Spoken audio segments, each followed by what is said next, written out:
Why was everyone ignoring her at the briefing table? The question looped in Staff Sergeant Lauren Kynes' head long after the meeting started, long after Lieutenant Brennan began tracing bright digital routes across the map like a man performing a script he'd memorized years ago. She stood at the edge of the command tent, close enough to hear, far enough to disappear. Her rifle case leaned against her boot, clean and unassuming, the way she was supposed to be, out of the way. Brennan's voice carried the authority of habit. Smooth, clipped, efficient. He never looked at her when he talked about the assault plan. Not once. He gestured toward the high ground marker on the holomap, said she'd take overwatch from there. Hold this position, relay comms if anything goes sideways. The words sounded professional, but the tone built a quiet wall between them. He was polite the way people are when they've already decided you don't matter to the outcome. Chief Grant, leaning in the back with that perpetual half-smile, muttered something about paper targets. The men chuckled just enough for her to hear. No one asked for her range card, no one wanted to see her sight diagrams. No one checked her wind tables or her comms encryption. She was decoration, support staff with a rifle. Lauren said nothing. She learned long ago that pride was loud and fragile. Silence, though, it endured. The tent smelled of diesel heaters and dust. Fluorescent light hummed overhead, making everyone's skin look the same color, gray with fatigue. When Brennan dismissed the group for final gear checks, the SEALs moved in a practiced rhythm. Hands slapped metal, zippers closed, Velcro rasped. Nobody looked her way as she turned to leave. Outside, the air was knife-cold. Thin mountain wind slid through the pines, carrying the faint tang of burning jet fuel from the forward pad. She adjusted her pack, tightened the shoulder straps, and started walking toward the ridge she'd scouted the day before. 700 meters of climb. No witnesses. No applause. Her boots bit into the frozen soil as the sun began to drag light over the horizon, pink and sharp. Every step burned into her thighs, but she liked the strain. It gave her mind something simple to hold. When she reached the ledge, she knelt, unlatched the rifle case, and assembled the weapon piece by piece. Each motion deliberate, quiet, reverent. Barrel, bolt, optic, suppressor, an unspoken ritual. The steel felt alive in her hands, cold first, then warming as her pulse steadied. She stretched a camouflage net across the rocks, pulled the loop of her ghillie hood over her braid, and lay flat. The valley below was a dark sea of pine and shadow. Through the scope she could see them, tiny figures moving through the trees, helmets catching slivers of morning light. She counted intervals, angles, distances. Too tight, she thought. They were too close together for terrain this uneven. She exhaled, the breath ghosting into the air. No one had thanked her for making the climb. No one had asked how long it would take her to exfil if things went bad. That was fine. She didn't need gratitude to do her job. She just needed the wind to stay steady. 3.2 meters per second, west to east. Stable. She checked again, because old habits never stop talking. Her father used to say precision lives in repetition, and her father's voice never really left her. He'd been a captain once, Fallujah, 2004. Came home with shrapnel in his back and a right arm that didn't quite obey orders anymore. Still, he could steady her aim with his left hand on her shoulder, whispering lessons about wind and patience. She'd been 12. Barely tall enough to see over the fence post. Her grandfather, Heartbreak Ridge veteran, kept an old spotting scope with a cracked lens. The man never raised his voice above a whisper. "Listen to the air," he used to say. "It'll tell you what the bullet can't." Between the two of them, she grew up surrounded by the sound of metal clicking into place and the smell of oil on rags. Saturday mornings, while other kids chased cartoons, Lauren lined up tin cans on fence posts and shot until her fingers went numb. Every miss was a lesson, not a failure. Wind, sight, picture, trigger, squeeze. It wasn't about pride. It was about rhythm. At 14, she could hit a milk jug at 300 meters with iron sights and a side wind. Her father called her stubborn. Her grandfather called her steady. Both were right. By 18, she'd enlisted. Not to prove anything, though people assumed she did. She just wanted purpose. She trained at Fort Benning like a ghost, always there, rarely noticed, but impossible to ignore when it came time to shoot. 43 students in sniper school. 28 graduated. She finished top 5. There were no speeches, just the sound of zippers closing as they packed for new assignments. 3 years later, she was competing internationally. Targets moved. Weather didn't care. She brought home awards that ended up stacked in a cardboard box under her bunk. Her father's words mattered more than medals. Shooting without purpose is just expensive noise. That line became her creed. When command tried to keep her stateside as a competitive shooter, she filed for every combat posting she could find. Got turned down, tried again and again. Eventually, she stopped asking for permission and started building a reputation, quiet efficiency that made excuses impossible. Ranger School followed. Then Afghanistan. And now this. The forest below looked peaceful. That was the danger of it. Peaceful terrain killed more soldiers than hostile ones. She tracked the SEAL team's progress through the trees, noting each point where visibility broke and reformed. 2 choke zones on their projected route. She'd marked them during recon, both ideal for ambush, but no one had asked. Her radio crackled. Brennan's voice calm, composed. All units moving. Time check 0630. She clicked once in acknowledgement, then silence. The light shifted. Mist burned off the trees, revealing veins of rock under moss. The valley opened like a lung drawing its first breath. Lauren adjusted her focus, scanned the left flank, then right. Her scope found a reflection, faint, quick, wrong, not sunlight, metal. Her pulse hitched once, then steadied. She tracked the glint again, 20 meters upslope on the far ridge, half hidden behind a pine cluster. The shimmer wasn't there yesterday, something new, too still to be natural. She adjusted parallax, blinked once, waited. Their movement, a shadow bending where the wind didn't. Her throat tightened. The first burst tore through the morning like a rip in the world. PKM fire, fast, deliberate, heavy. The tree line below exploded into chaos. Wood splintered, bark flew, dirt kicked up in jagged fountains. The SEALs dove for cover, voices overlapping in the comms. Contact, contact, left ridge. Lauren's fingers moved on instinct. She slid behind the scope, heart slowing to that old familiar cadence. Wind 3.4 ms west, range 740, elevation -30. Her reticle found the muzzle flash. 2 shooters, maybe more, nested behind the rocks. She could see their feed belt glint as it moved. Her hand tightened on the trigger, then relaxed, always on the exhale. She fired. The sound was soft, more like a breath than a bang. The recoil whispered into her shoulder.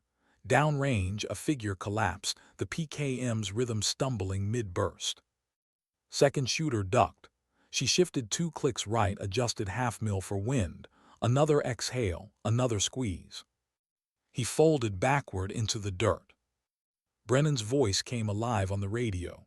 We're taking fire from north and east slopes. Multiple contacts. How the hell did they? Static cut him off. Lauren was already scanning for the next threat. Her eyes caught movement near a boulder, RPG tube rising. Not today, she whispered. She fired once, the round slicing through mist and space. The gunner jerked backward, chest blooming red. His loader froze, half crouched, half unbelieving. She cycled the bolt and dropped him before he hit the ground. Through the headset, shouts, gunfire, chaos. Brennan called for air support, 22 minutes out. Too long. She scanned left flank, 2 fighters dragging a machine gun toward a clearing that would give them line on the SEAL's rear. She led them by a foot, adjusted for angle, fired. 1 fell. She shifted a hair, fired again. Down below, the SEALs didn't know who was covering them, only that someone was. Lauren stayed invisible, just a presence in the high rocks, a ghost of precision. Her hands moved in measured rhythm. Bolt, breath, sight, squeeze. The world narrowed to scope and heartbeat. A part of her mind, small, detached, remembered something her father said after his last surgery. Sometimes, no one will see what you do. That's how you know it matters. She smiled barely. Another target moved. Black vest, Motorola radio, command element. She tracked him through the brush, 2 feet lead, 1 squeeze. He dropped mid-transmission. For a moment the valley hesitated, as if it too had stopped to listen. Then everything resumed at once. Bullets hissed through leaves, branches snapped, someone screamed.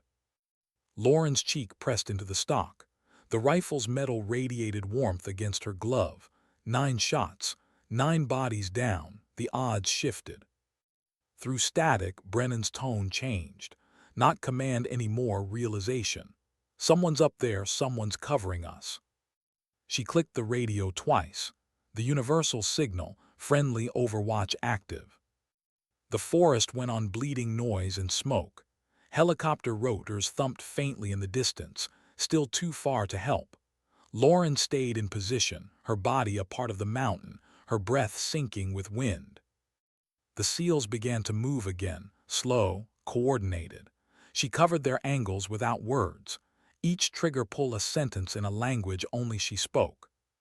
By the time the Apache's roar finally rolled over the ridge, the ambush had dissolved into silence.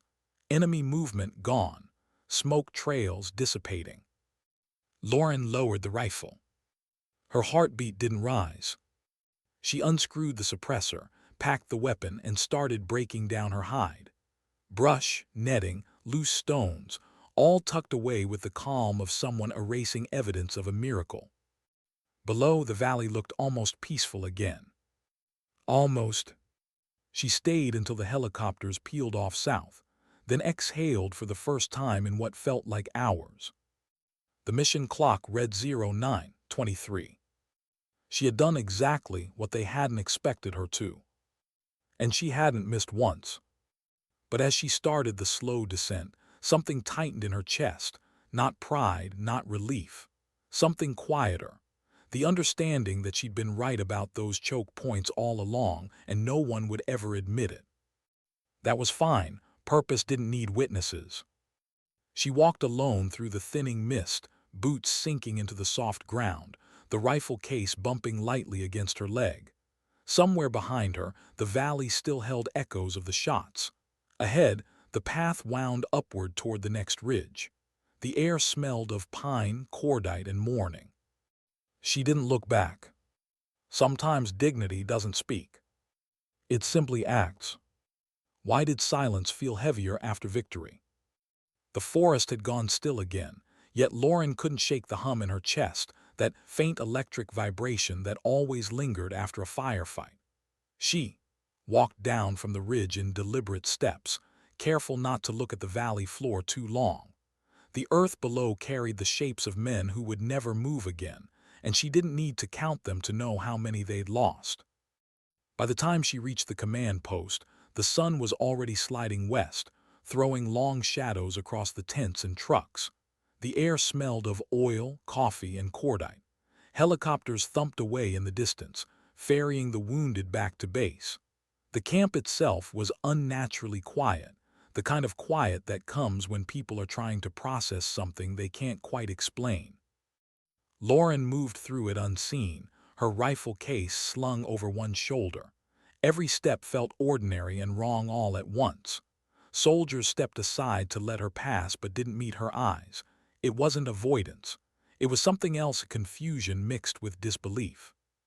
They'd heard the stories already. A sniper on the ridge. One who turned the ambush around shot by shot. But rumors travel faster than truth, and truth rarely survives the retelling. She reached the comms tent. Inside, Lieutenant Brennan stood bent over a radio console, headset half on, his knuckles white around a clipboard. Chief Grant sat nearby, arm wrapped in a blood-soaked bandage, face pale under the flickering fluorescent light. When they noticed her, the air shifted. Brennan straightened, the stiffness in his spine giving him away before he spoke. "Staff Sergeant Kine," he said, his voice clipped, restrained. "You saved a lot of lives today." She didn't answer right away, just nodded once, eyes steady. "We were all doing our jobs, sir." Grant looked up. The sarcasm that usually lived in his tone was gone. He reached into his pocket, pulled out a small black coin, a quiet token, no speech, no ceremony. He handed it to her.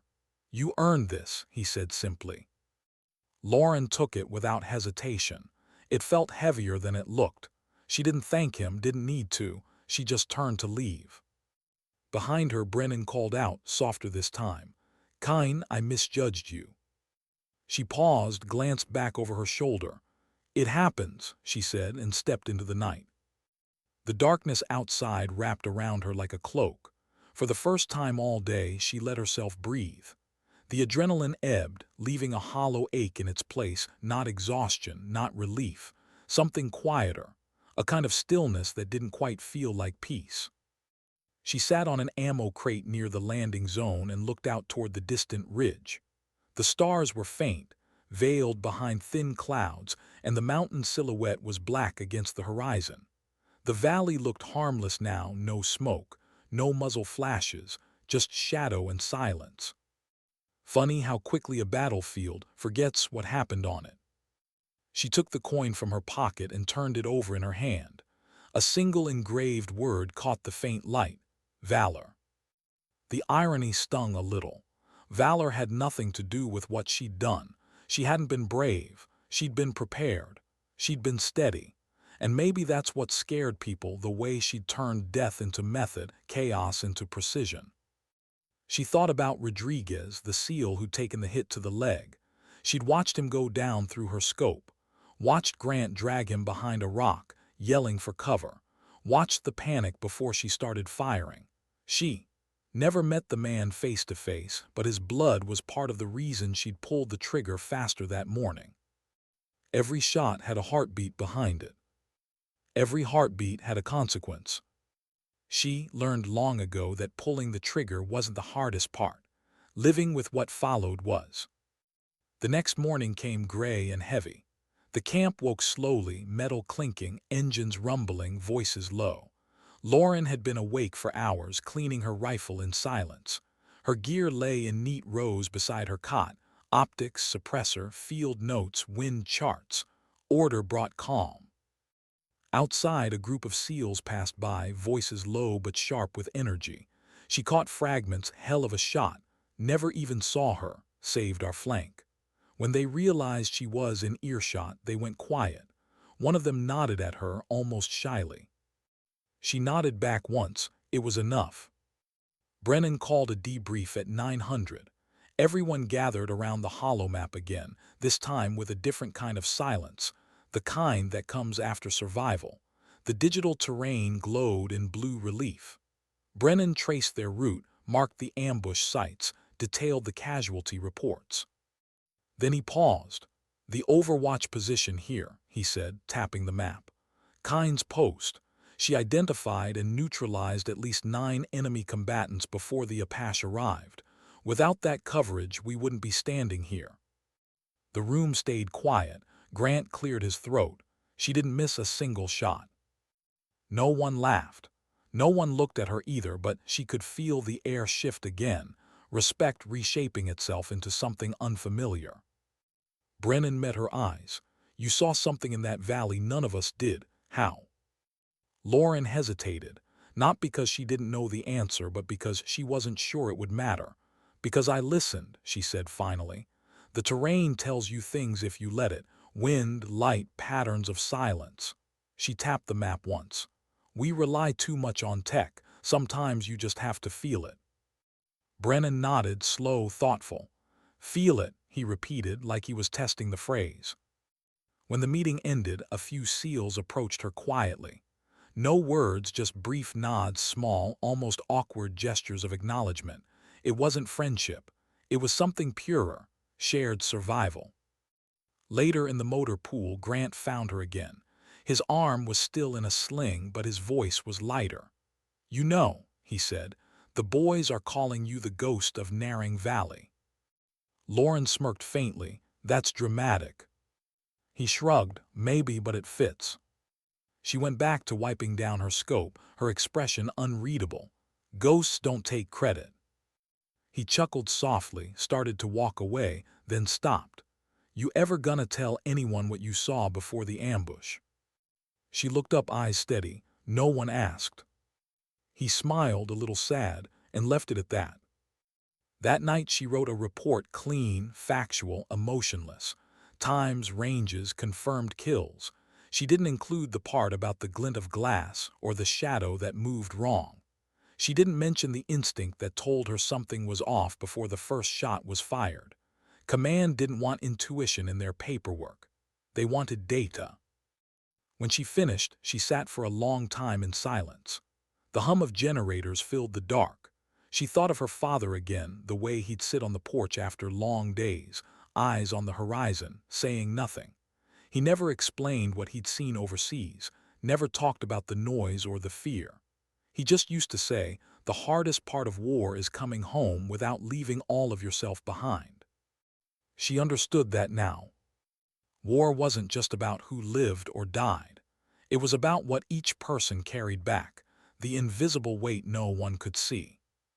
The next week passed in a blur of cleanup operations and silence. Lauren stayed focused. She trained new marksmen on long-range correction and field concealment, though most of them could barely keep up. Word had spread through the battalion, the quiet sniper who'd turned a massacre into survival. Some called her legend. Others called her lucky. She didn't correct either side. Legends were just stories told by people who weren't there. One afternoon, while recalibrating her optics, she found Rodriguez hobbling across the lot on crutches. His leg was bandaged, but his grin was intact. "You're the reason I still have this leg," he said when he reached her. "Didn't think anyone up there had eyes on us." Lauren looked up from her rifle, expression even. "You moved fast, that's why you're still here." He shook his head. "No, ma'am, it's because you moved faster." She didn't know what to say to that, so she didn't. He laughed softly, then his tone shifted. "I heard they're putting your name in for commendation." "Don't," she said quietly. "Why not?" "Because I don't need a medal to remember what it looked like." He nodded, understanding in his eyes.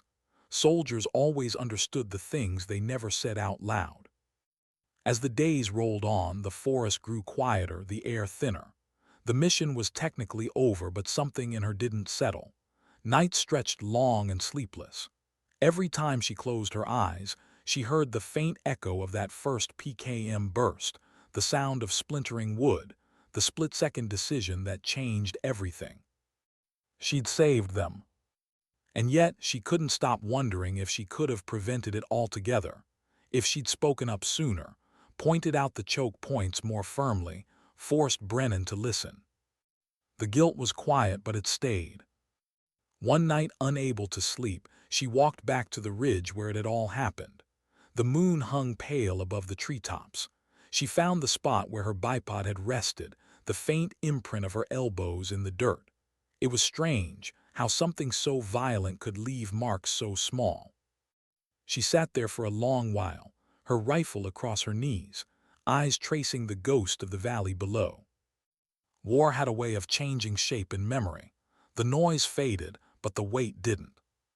When dawn finally came, she stood, brushed the dirt from her fatigues, and whispered to the empty air. "I did what I was supposed to do." Her voice barely carried. But maybe it didn't need to.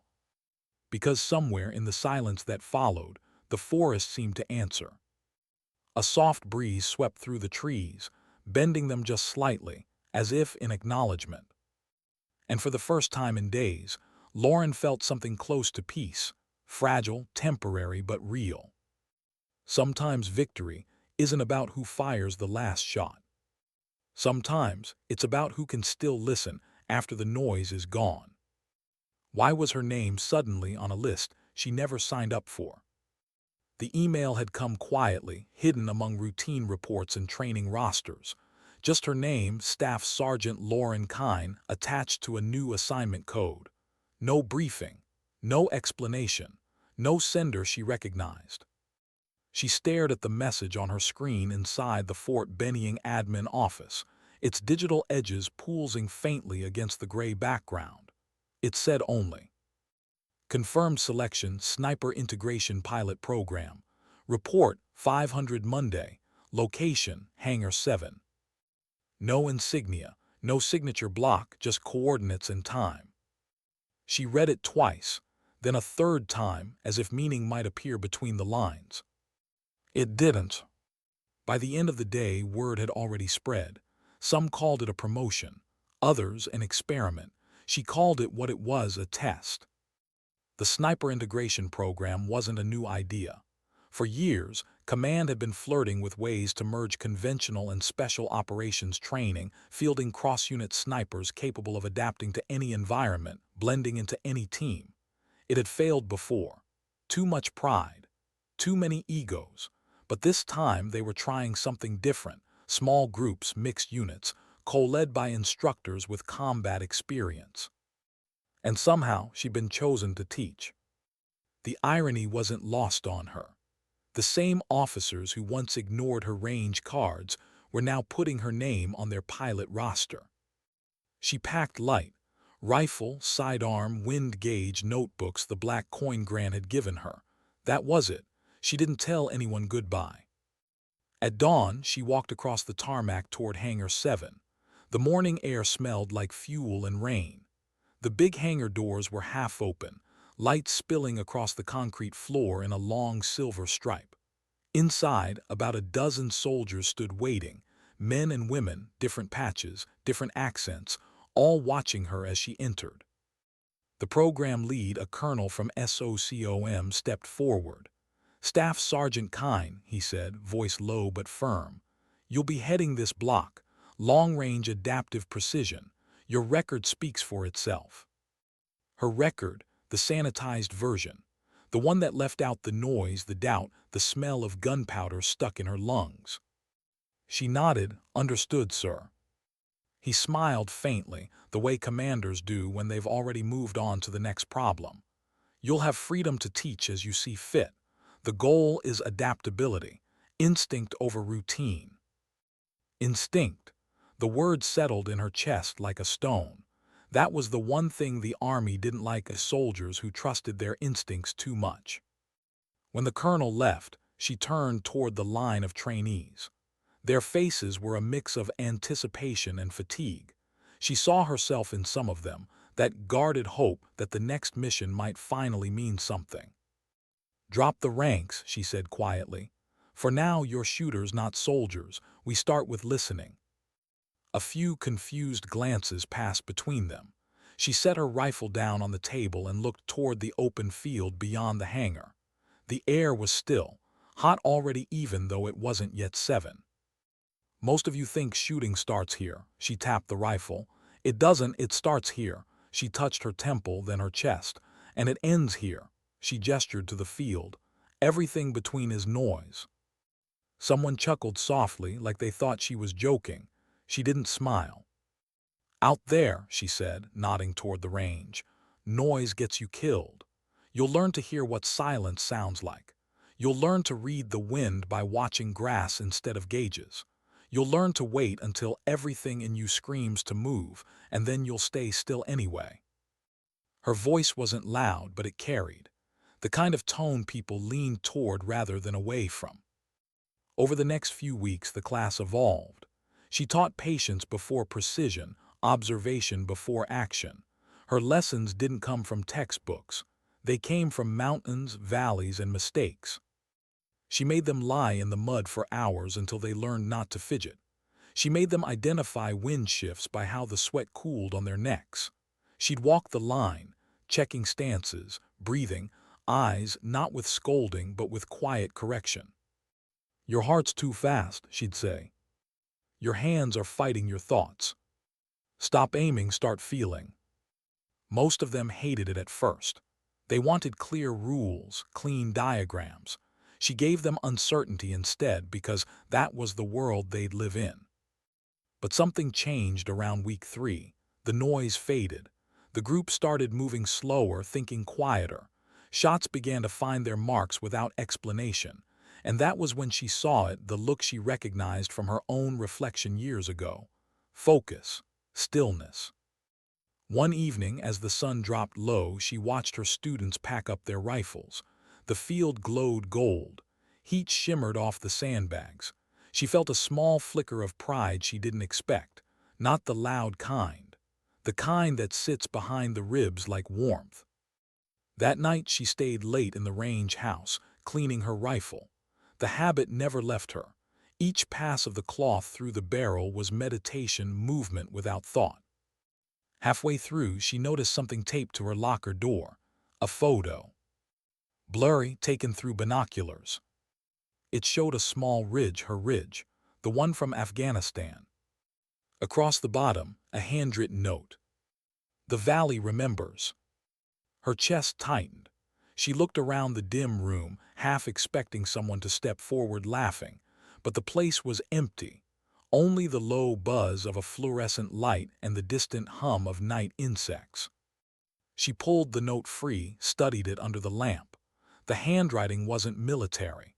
The edges of the photo were worn, like it had been passed through too many hands. Who had sent it? Why now? She folded it carefully and slid it into her pocket. For the next few days, the feeling wouldn't leave, that subtle weight of being watched, of something unfinished. During drills, her eyes kept drifting to the tree line. At night, she'd wake to faint echoes, the same PKM rhythm, playing inside her skull like a heartbeat. Maybe it was memory. Maybe it was. By week 5, the colonel returned for a progress review. He watched her class from a distance, hands behind his back, expression unreadable. After the last firing session, he pulled her aside. "You've built something remarkable here," he said. "Command's taking notice." She didn't respond. Compliments were just another kind of noise. He studied her face for a moment. "Tell me, Kine, you ever think about going back?" "Back where?" "Overseas. We're standing up a new advisory unit. Hybrid operations. They need someone with your calm under pressure." The offer hung in the air like dust in sunlight. She looked past him, toward the range where her students were packing up gear.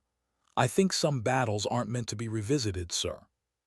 He nodded slowly, but there was a glint in his eye. "Understood.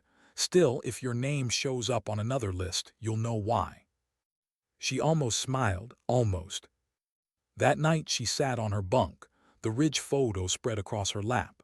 She traced the faint outline of where she'd lain, that shallow groove in the dirt that had saved lives. Her father's words came back again, softer now, like echoes over distance.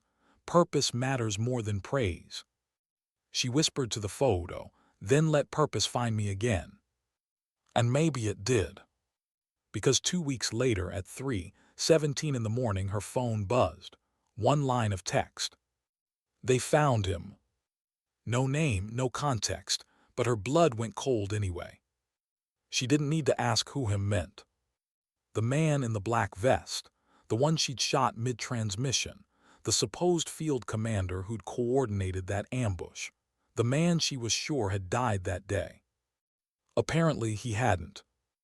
Lauren sat there for a long time, staring at the glowing screen. Her reflection in it looked older somehow, the lines around her eyes sharper, her expression unreadable.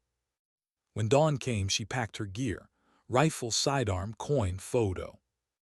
By the time the others arrived at the range, she was gone. No goodbye, no explanation. Just the faint echo of her boots fatting down the hallway, and the quiet realization that the ghost of Naring Valley was moving again. The forest was calling her back, not out of pride, not out of duty, but out of unfinished purpose. And deep down, she knew this time would be different. Because this time, the ghosts might be waiting for her. Why would Command send coordinates to a place that wasn't supposed to exist? The file arrived at 200 encrypted, unsigned, with a simple subject line. Confirmation of intent. Attached was a single image. A satellite view of forested terrain, sharp ridgelines, narrow valleys, snow dusting the upper slopes. She recognized the geography before she even opened the metadata. Afghanistan, the Naring Corridor. The same place she swore she'd never see again. Lauren sat in her small Fort Benning quarters, the hum of the ceiling fan slicing the silence into even beats. Her gear bag lay open at her feet, half-packed. She hadn't agreed to anything, hadn't even replied. But deep down, she knew she would. It wasn't curiosity. It was something older, quieter. Unfinished work has a gravity all its own. By sunrise, she was already on a transport to Bagram. No orders in hand, no official tasking, just that encrypted message and the photo she still kept folded in her pocket, the one marked "The Valley Remembers." Her flight touched down in a haze of heat and dust. Same smell, same mountains. The kind of air that never forgot what it carried. At the airfield, a liaison officer met her, young, clean uniform, polite confusion in his eyes. "Staff Sergeant Kine, you're not on the inbound manifest."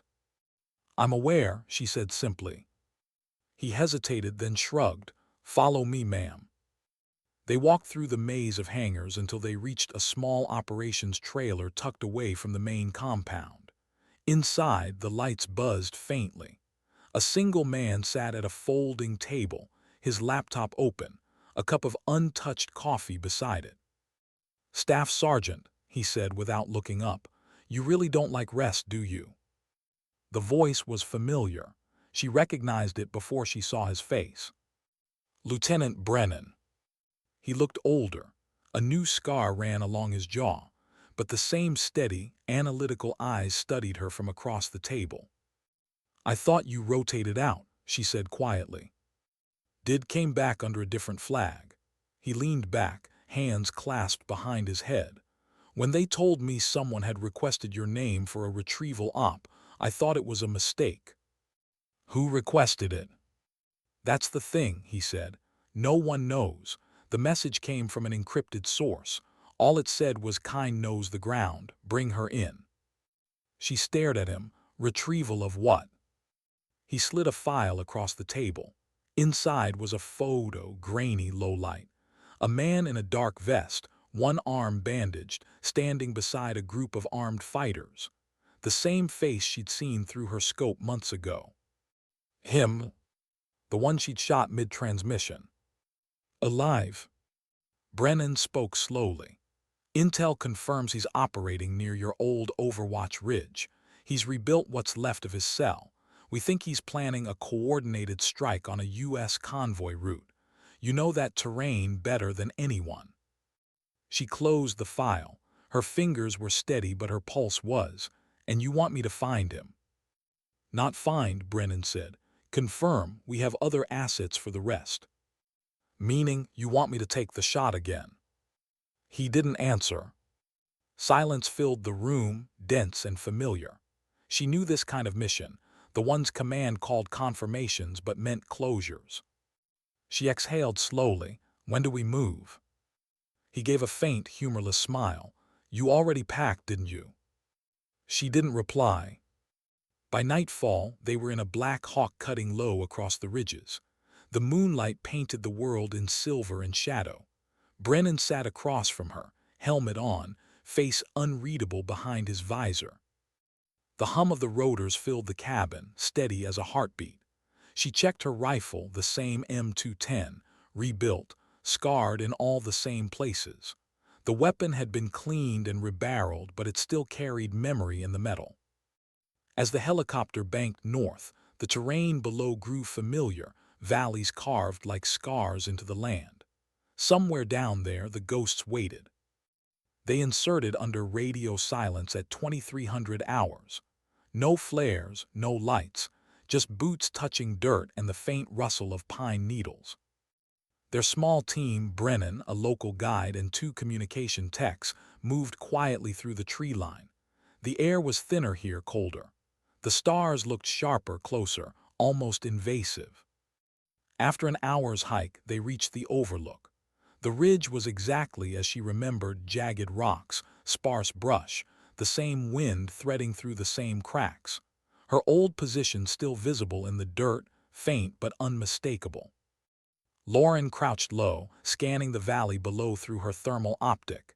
Heat blooms shimmered faintly among the ruins of what used to be an outpost. 3, maybe 4 signatures. Then movement, a fifth figure emerging from the shadows. She adjusted focus. The man's gait was slow, stiff, his left arm bandaged. Her breath stopped halfway. It was him. Brennan knelt beside her, positive ID. She nodded once. He exhaled. Then it's your call, Staff Sergeant. Her finger hovered near the trigger, but something held her back. The wind was clean, the distance perfect. A simple shot. Easy. But her gut, that old instinct that had saved her before, whispered something else. Wait. She studied the figure again. The man wasn't armed. He wasn't giving orders. He was praying, kneeling beside a shallow mound of stones. Lauren frowned. He's not commanding, he's mourning. Brennan squinted through his monocular. You sure? Look at his hands. No comms gear, no weapon. They watched in silence as the man bowed his head, lips moving soundlessly. He stayed that way for nearly a minute, then rose slowly, his posture unsteady. When he turned, the light caught his face fully. She saw the scar, the same one her bullet had carved months ago, the mark of survival. Something in her chest twisted. If she pulled the trigger now, it wouldn't be war. It would be erasure. Permission to hold fire, she said quietly. Brennan looked at her surprised. Hold, kind, this could be our only shot. Or it could be something else, she said. That's not a commander rebuilding his cell. That's a man burying what's left of it. The comms tech glanced between them nervously. Orders, sir. Brennan hesitated. He'd been in this long enough to know when instinct deserved the last word. He nodded. Hold. They watched the man walk slowly back into the ruins, his form swallowed by the dark. Hours passed. The cold crept into their bones. No movement returned. No reinforcements arrived. By dawn, it was clear this wasn't a base. It was a graveyard. When they returned to the forward camp, command wasn't pleased. The satellite images hadn't lied. There had been activity, but no one wanted to hear about mourning rituals or misread intent. Brennan took the heat. Lauren said nothing. 2 days later, the official report came down. The man had vanished, again. In the debrief, an intelligence officer questioned her restraint. You had a clean shot, Staff Sergeant. Why didn't you take it? Lauren's voice was even. Because I don't shoot ghosts. The officer frowned. He's not a ghost, he's an active threat. She met his gaze. Then he'll show himself again. The dead always do. The room went quiet. That night back in her tent, she unfolded the old Ridge photo again. She placed it beside the new one Brennan had given her. Same coordinates, different purpose. For the first time, she wondered if the valley itself was trying to teach her something. About restraint. About what it means to pull the trigger for reasons that outlive revenge. The next morning, Brennan found her sitting outside, coffee in hand, watching the sun rise through a haze of dust. You still think you did the right thing? He asked. She nodded. I think right and wrong don't live on ridgelines, only choices do. He studied her for a long moment. You ever get tired of carrying the weight? All the time, she said softly, but maybe the weight's the point. He smiled faintly, the first real one she'd seen from him since they'd landed. You know, I used to think the quiet ones were the easiest to figure out. Turns out they're the ones who already know the answers. She looked toward the horizon, the wind tugging at her braid. Quiet doesn't mean simple, it just means we're still listening. When their deployment ended, she didn't wait for ceremony. She packed her gear, returned the coin Grant had given her to her pocket, and boarded the next outbound transport. From above, the valley looked smaller, like a scar half-healed. As the engines roared, she whispered under her breath. I came back for closure. Instead, I found a mirror. The mountain faded beneath the clouds. The war didn't. Somewhere below, the wind moved through the pines again, a sound she would never forget. Because in the end, the mission hadn't been about killing what haunted her. It had been about recognizing that some ghosts don't disappear when you bury them. They stay not to torment you, but to remind you what you're still capable of feeling. And that, she thought, might be the hardest lesson war ever teaches. 2 months after she left the valley behind, the past found her again, not in the field but in a classroom. Fort Benning's humidity pressed against the windows, fogging the glass in slow, heavy waves. The air smelled of dust, sweat, and gun oil. A row of recruits stood stiff beside the range tables, rifles lined up like questions waiting for answers. Lauren Kine walked the line quietly, clipboard under one arm. She didn't wear rank on her sleeves today, just fatigues plain and simple. Her voice carried low, even measured. Breathing controls the bullet, not the other way around. Remember that. The students nodded, some too eagerly. One kid, barely 20, tried to correct his stance when she passed, shifting his weight like he was performing for her approval. She stopped, adjusted his elbow slightly. "Don't pose for precision," she said. "Live in it." He blinked, unsure if that was praise or warning. She moved on. Outside, thunder growled in the distance, rolling across the Georgia sky. The sound made her flinch before she could stop herself. Not visibly, just a quick tightening in the shoulders, a reflex her body hadn't unlearned. It wasn't the sound itself. It was the echo of it, the memory layered inside. A PKM burst across a valley, a rotor wash building behind smoke, a radio click that meant someone not answering. Sometimes the ghosts didn't come at night. They came disguised as weather. After class, she sat alone at the end of the range, polishing the glass on her optic. The surface caught the storm light and threw it back like a slow heartbeat. Around her, the world smelled like rain and cordite, both reminders of things she couldn't leave behind. Captain Holloway, her old battalion's training officer, approached from the shade of the awning. "Heard you're back on instruction duty," he said, his tone more observation than greeting. She nodded once. He studied her face. "You've changed." Everyone said that. Lauren kept cleaning her scope. "People do, sir." He folded his arms. "I read the report from your last op, the one Brennan filed." Her hands didn't stop moving. "I figured you would." "Hell of a call you made," he said quietly. "Most wouldn't have hesitated." "Maybe most shouldn't," she replied. "You think you made the wrong call." She looked up, meeting his eyes. "No, I think I made the human one." Holloway was silent for a moment, then gave a slow nod. "That's the kind that costs the most." When he left, she sat there until the rain started. Heavy drops hit the dirt like tiny impacts. She didn't move, just watched the sky blur the range into streaks of gray. Her reflection warped in the puddle at her boots. For a second, she saw herself not as an instructor or a sniper, but as a woman caught somewhere between two wars, the one outside and the one still echoing inside her ribs. She didn't tell anyone about the dreams, the ridge, the man she didn't kill, the way his eyes had looked just before he turned away, like he already forgave her for letting him live. That was what haunted her most. Forgiveness. She didn't know if she deserved it. Weeks passed. Classes rotated, trainees came and went. She kept her routine: teach, train, clean, sleep, simple rhythm, no edges. But late at night, when the bass quieted down and only the hum of the lights remained, she'd take out the black coin and the folded photo of the ridge. She'd place them side by side on her desk and stare. One symbol for valor, one for memory, and between them silence. One night while she was grading marksmanship logs, her phone buzzed.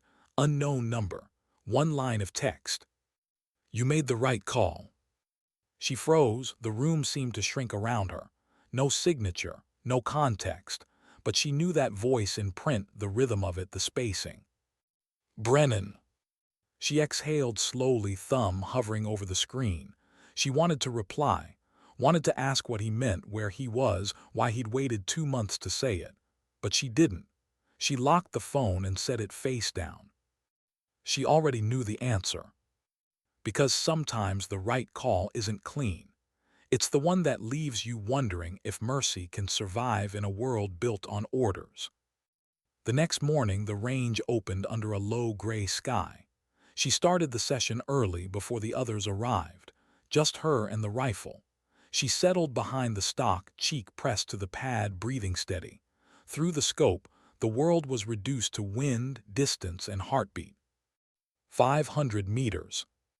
One breath. One trigger. The shot broke like a sigh. Perfect center. She lowered the rifle and whispered to herself, still here. But even as she said it, she wasn't sure if she meant the bullet or herself. By late afternoon, a convoy rolled onto the base, 2 black SUVs, tinted windows, no insignia. That usually meant one thing. Someone important was visiting, or something classified was about to become less optional. She was right. The base adjutant found her at the range office. "Staff Sergeant Kine," he said, "you've been requested for a meeting in conference room B, classified orders. Immediate." She wiped her hands on her fatigues and followed. The room was small, the lights too bright. 3 men waited inside, 1 in uniform, 2 in suits. The man in uniform she recognized, Colonel Hayes, command liaison for special projects. He gestured for her to sit. "Kine, we'll make this brief. We're launching an investigative task force regarding irregularities in recent field reports from the Narang sector." Her pulse quickened. Irregularities. Intel crosscheck flagged discrepancies between what was reported and what was recorded via satellite. Specifically, one missing confirmation file, the operation led by Lieutenant Brennan. Her throat tightened. "What kind of discrepancies?" The man in the suit answered this time, voice smooth but cold. "Your report listed 1 neutralized combatant. Satellite footage shows 5 bodies buried at that site." Lauren frowned. "That's impossible. There were no hostiles when we left. The area was clear." "Apparently not," he said. "And the man you identified, the one believed to be the cell leader, was found dead a week later near the Pakistani border. Execution style. We need to know what happened in that valley after you withdrew." Her heartbeat slowed, too calm now, that dangerous kind of calm. "You think I went back," she said. "We think someone did," the colonel replied, "and Brennan's off-grid." The words hit harder than any recoil. She sat back slowly. "Off-grid how?" "His last signal came from a drone relay near Jalalabad," Hayes said. "Then nothing." Lauren's gaze dropped to the table. The fluorescent light reflected off its metal edge, sharp, sterile, unyielding. "If he's gone, you won't find him through satellites." The man in the suit tilted his head. "You sound certain." She met his eyes. "Because ghosts don't leave heat signatures." The silence that followed was heavy enough to bend the air. They released her without further comment, but she could feel their eyes on her all the way down the hall. That night she sat in her room, the storm tapping against the window pane.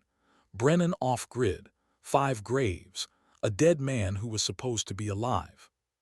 The valley again, pulling her back in ways she didn't want to understand. She opened her locker, took out her rifle case and laid it across the bed. Her hands hovered over the latches but didn't open them. Not yet. Instead, she reached for the black coin, turned it over, valor. Then she looked at the photo. The valley remembers. Maybe it wasn't the valley that remembered. Maybe it was her. The phone buzzed again just once. No message, just a ping, a location marker. She opened it. Coordinates. Same mountain range. And beneath it, 2 words that froze her completely. "He's not dead." Her breath caught. She looked at the map again, zoomed in. A ridge, a small outpost, and a timestamp from 40 minutes ago. She closed her eyes, exhaled and whispered to herself. Then neither am I. Outside, the thunder rolled again. This time it didn't sound like war. It sounded like a calling. She started packing, methodical, calm, the same way she always did. Not because she wanted to go back, but because sometimes, when the ghosts call your name twice, it's not to haunt you. It's to remind you there's still something you were meant to finish. And somewhere beyond the clouds and static, the valley waited patient, unchanged, and listening. The flight back into the mountains felt different this time, quieter, heavier, as if even the air knew what she was returning to. The rotor wash beat against the side of the transport, rhythmic and low, like a pulse she couldn't calm. Lauren Kind sat in the corner seat, helmet on, her rifle case strapped beside her leg. Outside the small window, the ridgeline stretched forever, dark veins of earth cutting through mist and time. It had been almost a year since she'd last seen this landscape, but nothing about it looked older. The same rivers, the same folded valleys, the same scars. Maybe the land didn't age. Maybe only the people who walked across it did. The pilot's voice came through her headset, distorted by static. ETA 10 minutes. Landing zones cold, but keep your guard up. Locals say the hills have been restless. Restless, that was one way to describe it. She'd never believed places could remember, but the Narang Valley always felt different, like something alive watched from beneath the soil, waiting for unfinished business to return. And she was unfinished business. When the helicopter touched down, the wind was sharp, cold enough to sting. She stepped onto the dirt, boots sinking slightly, eyes scanning the horizon. The air carried that same metallic scent she remembered: gunpowder and pine, grief and wind. Two soldiers met her near the landing zone, both from a reconnaissance detachment out of Kandahar. They looked young, tired, the kind of tired that doesn't go away after sleep. "Staff Sergeant Kind," one asked. She nodded. "Command said you were coming in to verify something." "Verification," she said simply. "That's one word for it." The younger one frowned. "Ma'am, not to pry, but why send one person?" She looked past him toward the ridge. "Because sometimes one person's all that's left who understands what they're looking for." The two exchanged a glance, then led her toward the outpost. The camp was temporary: 3 tents, a comms trailer, and a single generator humming like a mosquito in the distance. Maps and satellite prints were pinned across a folding table inside the main tent. She studied them in silence. The coordinates from the message pointed to a narrow cut between 2 slopes, a forgotten path running east of her old Overwatch position. The photos showed what looked like a collapsed building, maybe an old weapons cache. But one image, taken at night, showed a faint heat signature. A person. Her heart tightened. The comms officer cleared his throat. "We've been picking up intermittent signals out of that sector for 3 nights now. Can't triangulate the source. Could be interference. Could be." "Could be him," she finished. He hesitated. "Yes, ma'am." Lauren exhaled through her nose, steady, deliberate. "Prep a rover. I'll check it myself." "Ma'am, that's not protocol. We don't have full Overwatch yet." She glanced at him, calm but final.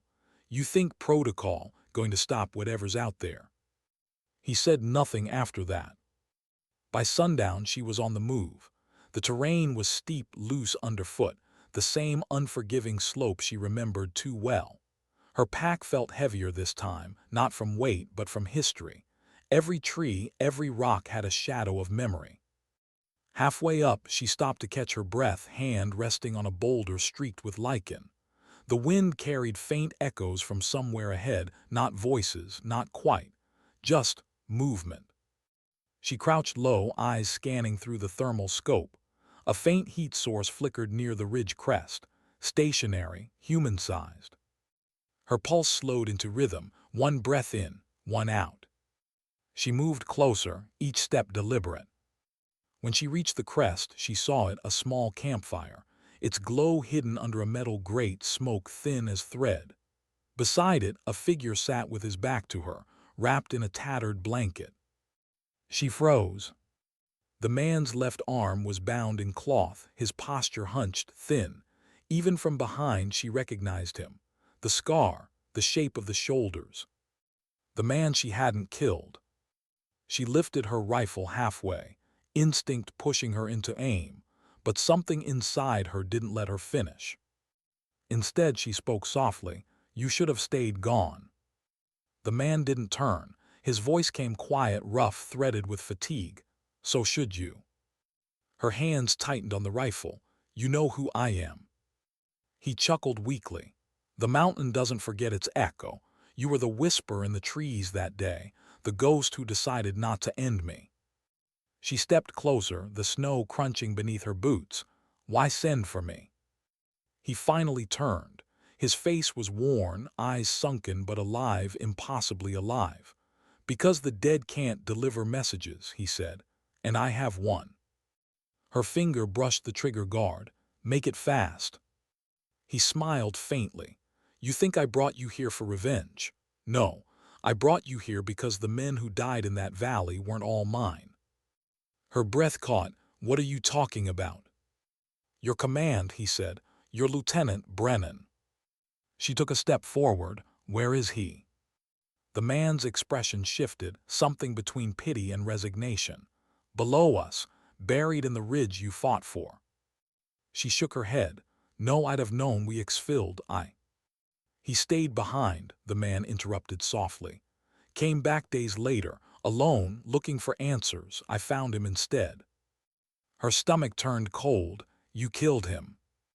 He met her eyes. "No, he was already dying. He wanted to see the valley one last time, said he needed to be sure the ghosts were real." She didn't realize she was shaking until her knuckles went white on the rifle stock. "You expect me to believe that?"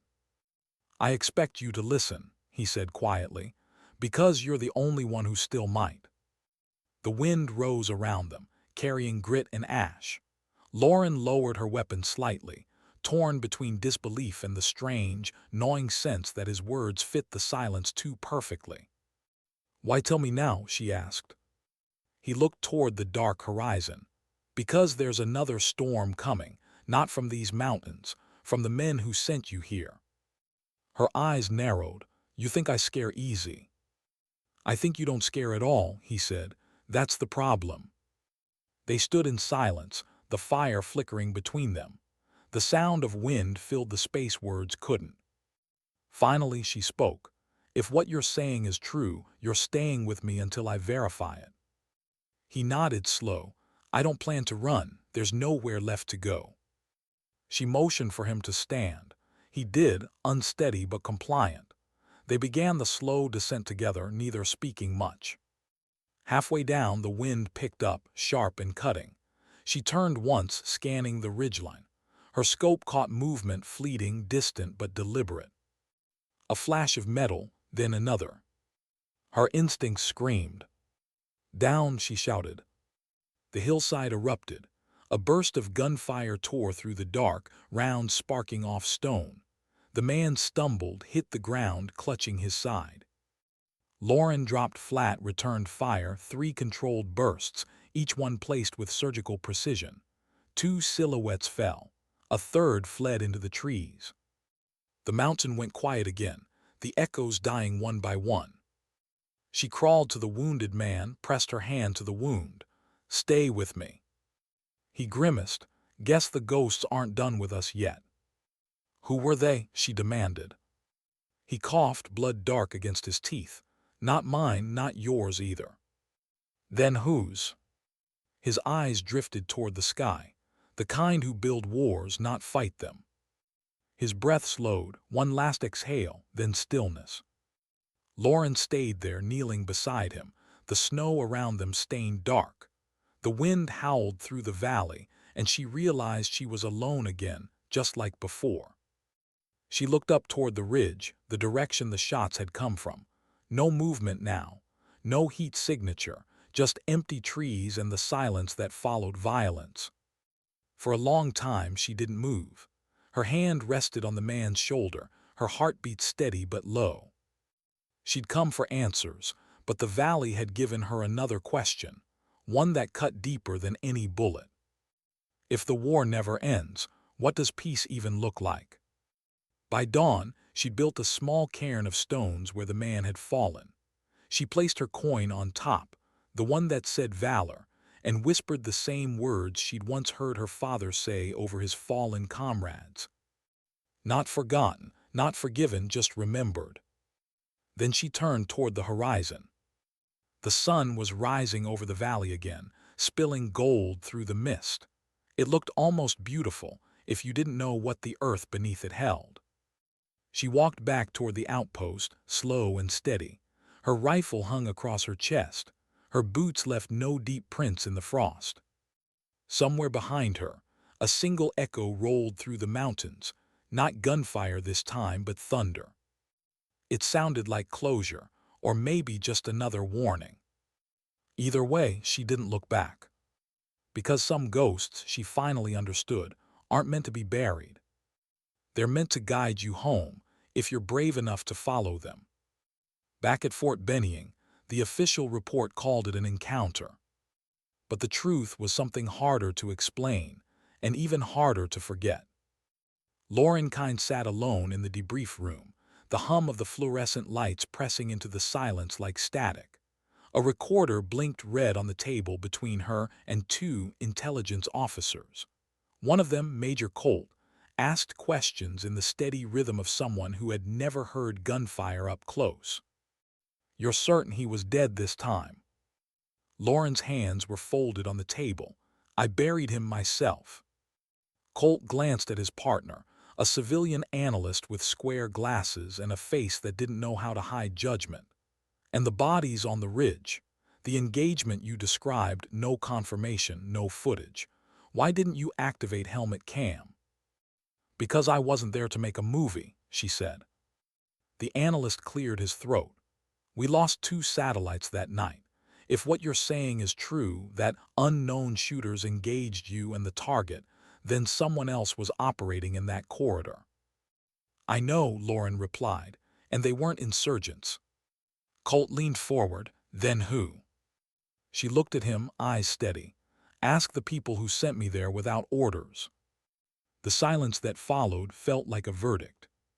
When they dismissed her, she signed the last page of the report without reading it. The text blurred into shapes. Words like engagement, unknown hostiles, and minimal collateral. All the language that turned chaos into paperwork. Outside, the afternoon sun hit her like a slap. Too bright, too alive. She walked across the base slowly, boots grinding against the gravel. Everything looked normal: trainees running drills, trucks idling near the motor pool, the smell of hot metal and burnt oil in the air. But she felt out of sync with it, as if she were walking through someone else's memory. When she reached the range, she sat on the same bench where she'd first taught breathing control months earlier. The field stretched before her, silent and empty. For a moment, she imagined the ridgeline out there, the one that had taken so much from her and still demanded more. Her phone buzzed once. Unknown number. A single text. "You did what had to be done." No name. No signature. But the words cut deeper than any command. She deleted the message and placed the phone face down on the bench. The metal surface caught her reflection, a faint, distorted version of herself. Same uniform, different eyes. Later that night, she dreamed of the valley again. Only this time, the man she'd buried wasn't there. It was Brennan. He stood at the ridge's edge, helmet off, wind tearing through his hair. "You kept looking for the right side," he said, "but there isn't one. There's just the side that lets you live with yourself." She wanted to speak, but the wind took her voice. When she woke, the clock read 03:17. The room felt smaller, the air too still. She sat up, reached for the photo of the ridge. The corners were worn, the crease splitting down the middle. She traced the outline of the stones she'd stacked over the man's body, her coin still resting there in the picture. It wasn't guilt anymore. It was understanding that Mercy was its own kind of battlefield. Morning came slow. The base was half asleep when she walked into the training hall. She hadn't planned to teach that day, but habit guided her steps. A few early risers were already setting up targets. One of them, a young woman named Ortega, looked up as Lauren entered. "Ma'am," she said, snapping to attention, "didn't expect you today." "Neither did I," Lauren answered. She moved behind Ortega, adjusted her stance with a light touch. "Don't fight the rifle, let it breathe with you." Ortega exhaled, fired. The round struck just left of center. "Closer," Lauren murmured. "Next time, feel the pause before the breath." The trainee nodded. Lauren stepped back, watching as the next shot hit dead center. For the first time in days, she smiled, small, tired, but real. Teaching had become her tether. Every correction, every calm voice behind a trembling recruit was her way of rewriting something the valley had burned into her. After the session, Captain Holloway appeared at the doorway. He waited until the last student left before speaking. "Intel reached me this morning," he said. "They're closing the Naring case." She didn't answer. "They're labeling it inconclusive," he added. "No further action recommended." "Inconclusive," she repeated softly. "That's a polite word for we gave up." He nodded. "You did your part, Lauren, let it rest." She looked down at her hands, the faint marks from her rifle sling still visible. "If I let it rest, what's left?" "Life," he said, "that's what's left." But when he walked away, she wasn't sure she believed him. That evening she visited the small memorial field behind the barracks, rows of plaques set into the grass, names etched into brass. She found one marked Lt. Daniel Brennan. Someone had already left a single brass casing at its base. She knelt, picked it up, turned it over in her fingers. "Guess you were right," she whispered. "The quiet ones see further." Wind stirred through the trees, cool against her face. It almost felt like an answer. The next weeks passed in fragments. Routine replaced reflection. She taught, trained, slept. But every night she'd find herself tracing the scar in her mind, the one that ran through mountains, not skin. One afternoon she received an envelope through internal mail. No return address. Inside, a folded document and a single dog tag. The document was a declassification notice. Operation Mercy Ridge, case closed. The dog tag read, "Brennan Daniel J." Her throat tightened. She held it for a long time, thumb brushing the raised letters. There was something else etched faintly beneath the standard inscription, a phrase barely visible. "Listen before you pull." It wasn't regulation, it was personal. She slipped the tag around her neck. It felt heavy but right. That night she went to the range again, alone. The air was still. No wind, no thunder, just the hum of insects in the dark. She set a single target at 600 meters and lay prone in the dirt. Through the scope the target was clear, a white silhouette against the night. She took one slow breath, whispered, "For every ghost that stayed." Then she fired. The round hit clean through the heart. She didn't smile. She didn't cry. She just let the sound fade into the dark until it became silence again. Later, sitting on the bench, she thought about all the people who'd passed through her story, her father, Brennan, Grant, even the man she'd spared. Each one had left something behind. Lessons carved not into metals but into memory. Her father's voice returned like an old recording. Precision without purpose is just noise. And now, maybe, she finally understood what he'd meant. War wasn't the absence of peace. It was the search for meaning inside the noise. As she stood to leave, the first light of dawn brushed across the horizon. The sky turned from black to deep blue, then gold. The range glowed in it, the targets shining like mirrors.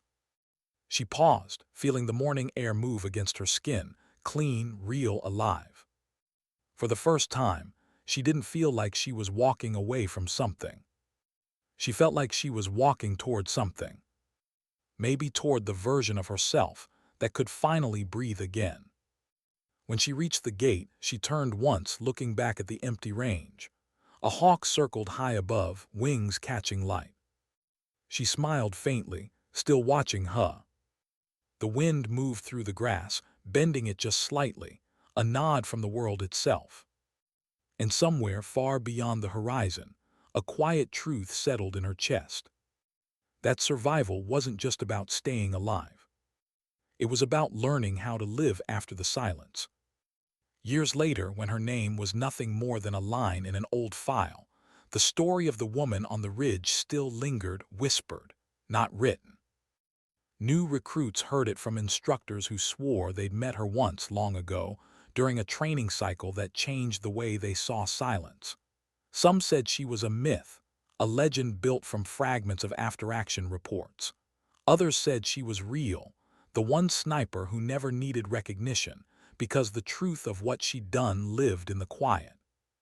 But Staff Sergeant Lauren Kine never cared much for what people said. By then, she'd already left the Army. The decision hadn't been sudden. It came slowly, like the dawn after a long storm. Her final re-enlistment form sat unsigned on the desk for weeks until she realized she didn't need a battlefield to feel purpose anymore. She carried it with her in her breath, in her stillness, in every student she'd taught to listen before they fired. She moved north, far from bases and barracks, to a small town tucked against the edge of the Blue Ridge Mountains. The air there was clean, the kind that tasted like pine and rain.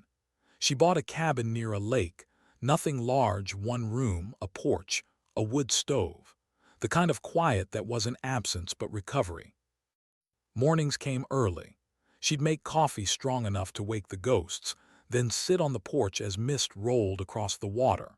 Sometimes she'd catch herself scanning the tree line out of habit, eyes reading distances that didn't need reading anymore.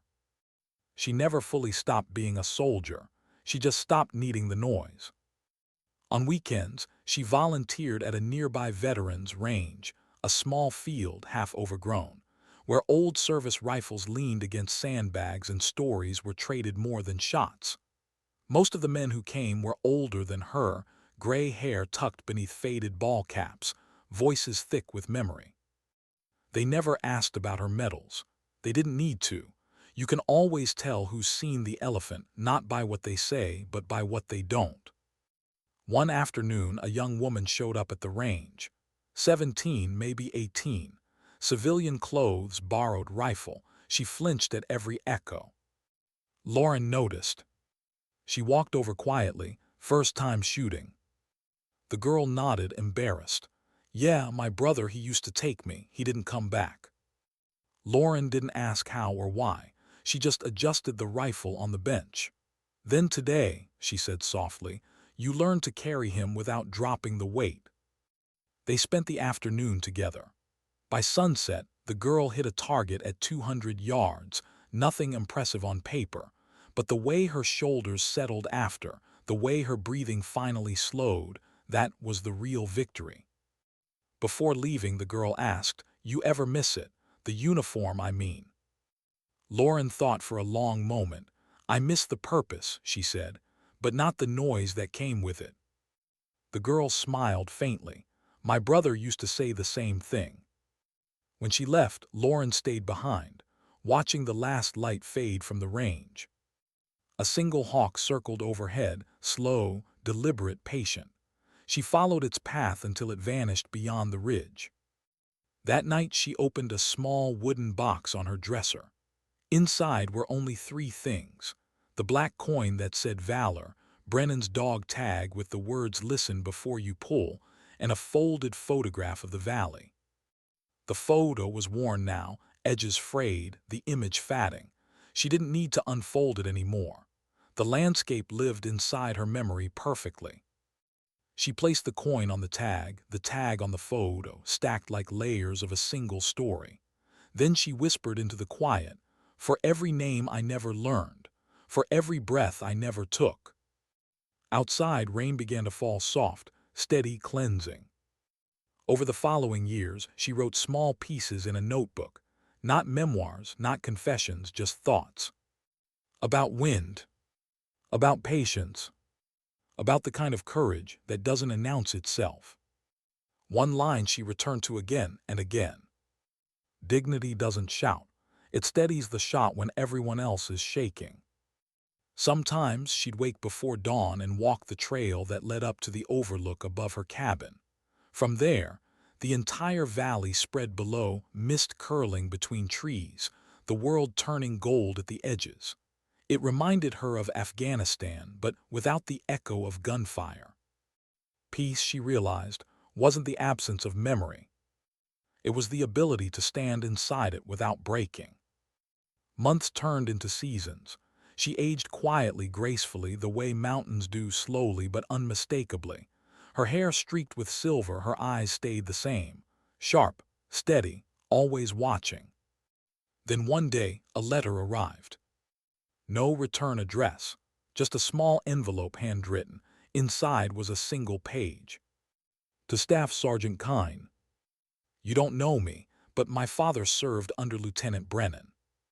He used to tell me about a sniper who saved his team in the Naring Valley. He said she never asked for credit, never needed a name in the report. I just wanted you to know, my father made it home because of you. Thank you for being real. The paper trembled slightly in her hands, not from weakness, but from something deeper, the quiet tremor of a truth landing exactly where it belonged. She folded the letter carefully and placed it in the box beside the coin and the tag. 3 relics of what she'd done, one reminder of why it mattered. That night she built a small fire by the lake. The flames flickered against the water, gold against black. She sat with her knees drawn close, staring into the glow. In the crackle of the wood she heard voices, not haunting, not accusing, just presence. Brennan's calm tone, her father's quiet instruction, the laughter of recruits who once doubted her, the echo of shots fired not out of hate but of duty. Each sound folded into the next until it became rhythm, the same rhythm she'd followed her whole life. Breathe in. Steady. Exhale. Release. When the fire burned low, she whispered into the night, "If anyone's listening, I kept listening too." The wind carried the words across the lake. For a moment, the water rippled like it had heard. She smiled then, small, genuine. Because maybe the valley hadn't been a punishment after all. Maybe it was a conversation, one she was finally ready to finish. In the months that followed, the world moved on. Wars shifted elsewhere, names changed, uniforms updated. But somewhere in training halls and quiet ranges, instructors still repeated her lessons. Feel the wind before you measure it. Listen before you pull. Silence is a weapon if you know how to use it. And sometimes, when new recruits asked who'd said those things, no one could quite agree. A woman, they'd say. A sniper. A ghost. Someone who taught the world that precision isn't about the target, it's about the reason you take the shot. Years later, long after her passing, a faded photograph was found in an old instructor's locker. It showed a woman sitting on a ridge, rifle across her knees, watching the sunrise. No name, no caption. On the back, written in simple ink, were just 6 words. Quiet doesn't mean weak, it means ready. That image found its way into classrooms, museums, and briefings, not as propaganda, but as memory. Because in the end, Lauren Kyne didn't leave behind medals or speeches. She left behind a standard, one born from silence, shaped by patience and defined by mercy. And though no one ever knew exactly what happened on that final ridge, the soldiers who came after her learned one truth from her story. Sometimes strength doesn't roar. It whispers. Sometimes valor doesn't charge forward. It stays still when it matters most. And sometimes dignity doesn't speak. It simply acts.